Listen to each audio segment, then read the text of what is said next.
Voilà, Saint Jean, dans son évangile, nous parle des 7 signes de Jésus-Christ. Qu'est-ce qu'il veut dire par là? Les autres évangélistes citent les miracles qu'accomplit Jésus-Christ, ils en comptent une bonne quinzaine. Lui, il retient seulement 7 signes. Il n'utilise pas le mot miracle, il utilise le mot grec séma, qui veut dire signe, et qui était l'origine du grec sémanein, qui veut dire signifier.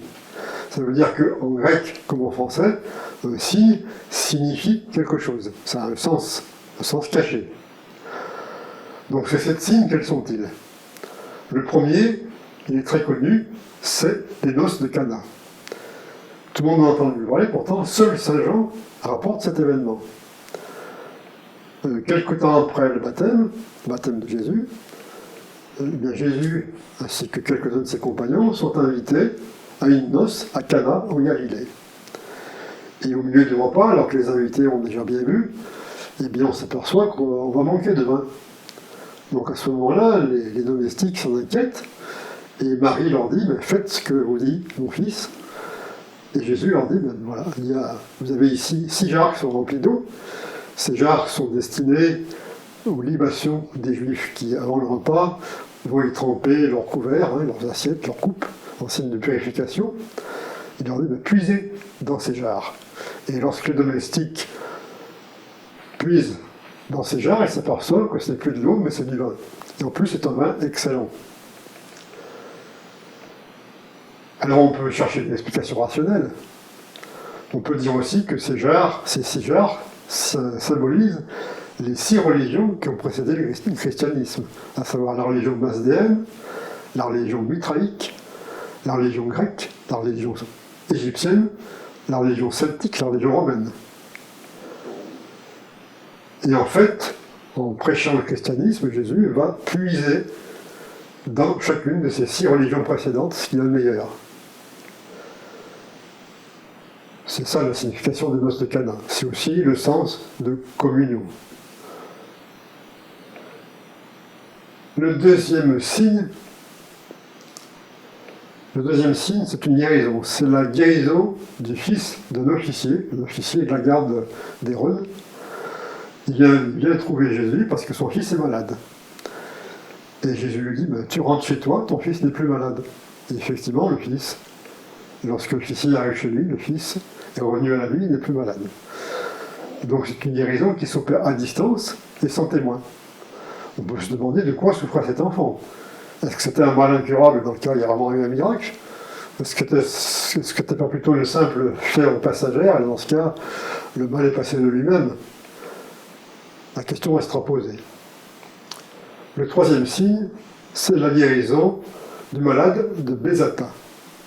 Bézata, c'est un bassin d'eau, et autour de ce bassin, il y a des malades, des paralytiques qui sont alignés, qui sont assis.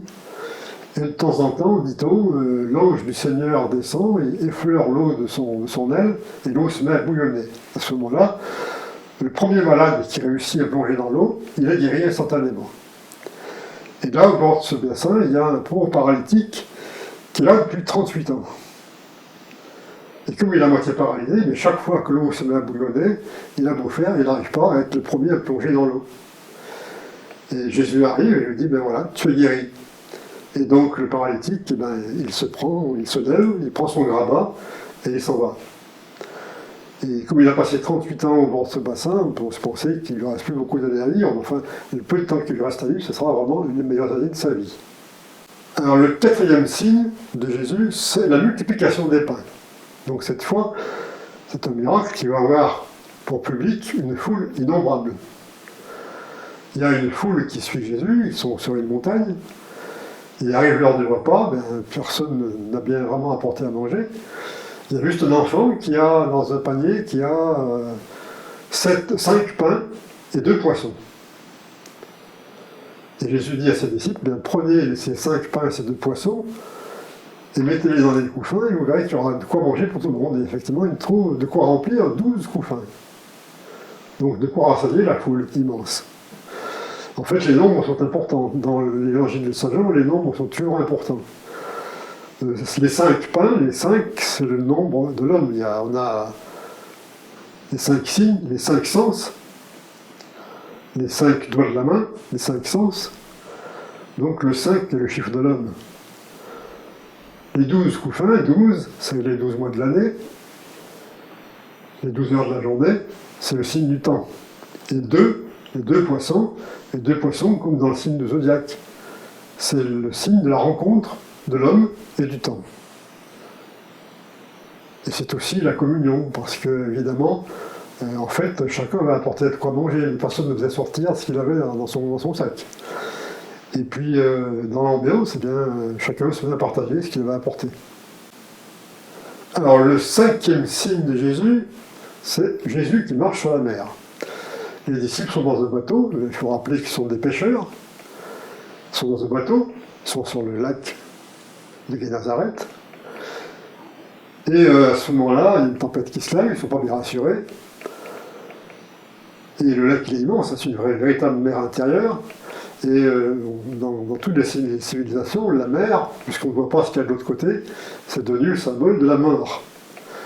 Et à ce moment-là, Jésus apparaît. Il apparaît sur l'eau. Jésus marche sur l'eau. Donc les disciples sont très apeurés parce qu'ils pensent que c'est un fantôme. Et Jésus approche, il dit non, c'est bien moi, pas de problème. Et lorsqu'il touche le bateau est transporté instantanément et il arrive au port. Ce qui fait que Jésus a annulé le temps et il a annulé la mort également. En marchant sur l'eau, il est devenu le maître de la mort, il est devenu le maître du temps. Et le 6e signe de Jésus, c'est la guérison de l'aveugle né. Au bord du bassin de Siloé, il y a un aveugle de naissance.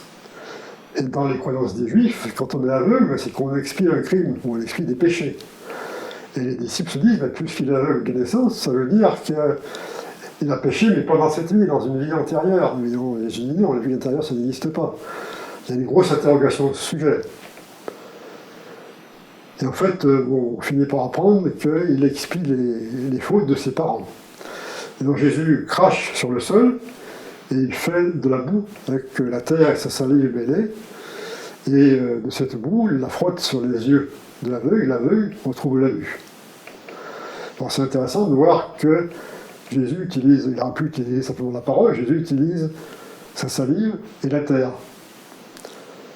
La terre, c'est le symbole de création, parce que Dieu a créé l'homme à partir de la terre. La salive, c'est le symbole de la parole, puisque pour parler, on utilise sa salive. Donc le mélange de terre et de salive, c'est la parole créatrice. Autrement dit, c'est la parole qui a créé le monde.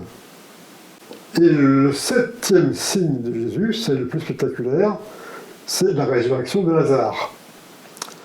Lazare, c'est son ami, c'est le frère de Marthe et de Marie-Madeleine, c'est la famille de Béthanie qui reçoit Jésus souvent. Et on fait dire à Jésus que Lazare est très malade.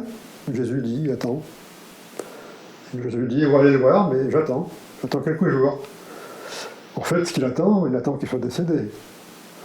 Parce que guérir un malade, certes c'est spectaculaire, mais ça peut éventuellement s'expliquer. Faire revenir à la vie quelqu'un qui est déjà décédé, c'est autre chose. C'est beaucoup plus spectaculaire. Et lorsqu'il arrive à Béthanie, effectivement, Lazare est décédé, ça fait déjà plusieurs jours qu'il est enterré. Et on lui dit même, on va même lui dire, ouais, mais il commence à sentir, si on ouvre le tombeau, ça va sentir mauvais. Il dit, ça fait rien, on ouvre le tombeau, et à ce moment-là, il s'écrit, il y a plusieurs versions sur les traductions, Lazare, lève-toi et marche, ou Lazare, viens ici. Et Lazare, effectivement, sort du tombeau en marchant, il ôte ses bandelettes, et il apparaît, parfaitement vivant. Ça, c'est le 7e et dernier signe de Jésus-Christ.